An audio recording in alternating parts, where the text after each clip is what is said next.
some of the Web3 founders think they're different. You know, we're in crypto, it doesn't apply to us, but it's still a fintech company almost.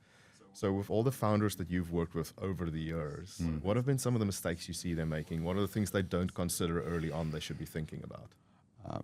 People talk about the Wild West, right? And obviously there's some negative connotations to that.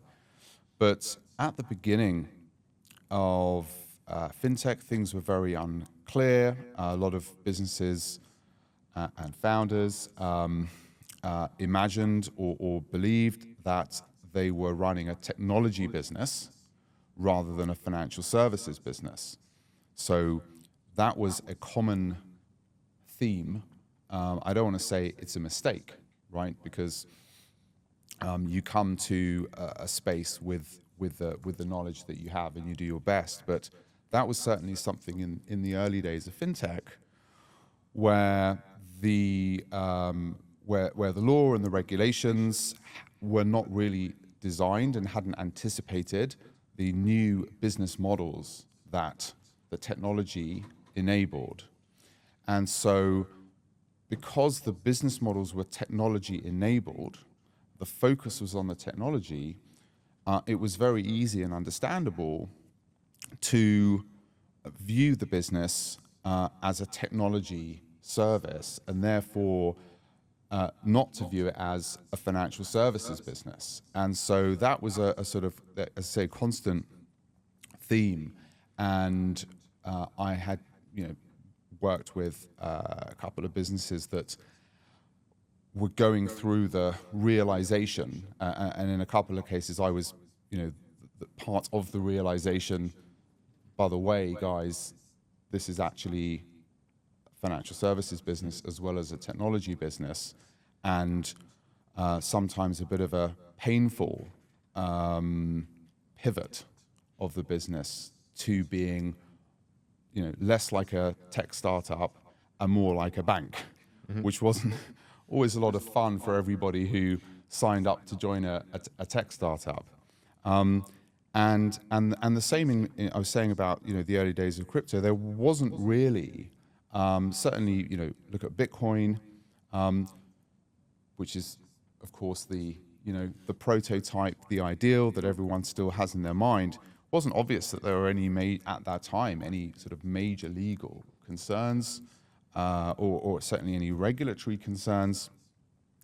And so there was a time where even where there, as crypto and as decentralized projects increased their sort of business footprint, because it's, we talk about being technology agnostic, and that's generally true. It's the business aspect, it's the business relationships, or the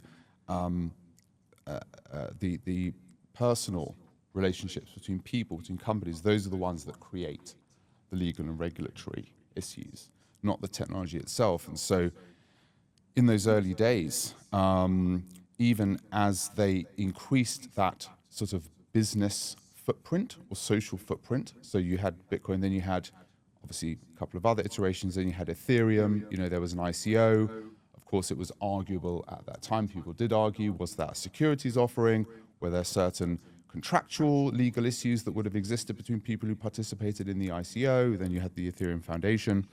And then as the space expanded and that, again, sort of business or real world footprint expanded, there were more and more that the legal sort of surface area increased. But coming from where it did, it was very easy to think, well, Bitcoin, Satoshi didn't need any lawyers, and Ethereum didn't seem to have any major legal concerns, so I should be able to do what I'm doing, right? And it was kind of slowly, and so I think a lot of people who were around at the beginning, and I've been, privileged to work with some of the early people, again, quite understandable that they would think, well, don't really need to be too worried about the legal issues. So I don't think I want to say that those are, and those have been the big, again, not mistakes.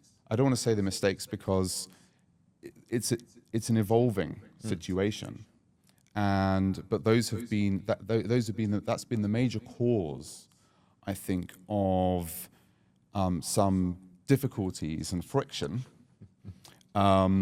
where the on the legal side, if that makes sense. No, makes perfect sense. I think that it's so interesting. I mean, you talk about this being evolving and changing over time, and you've definitely seen legislators, people writing laws, as well as regulators figuring this out, and then everyone else over time figuring it out as well, sort of educating themselves. Okay, let's try this. You see certain jurisdictions, okay, this might not fit, it doesn't work.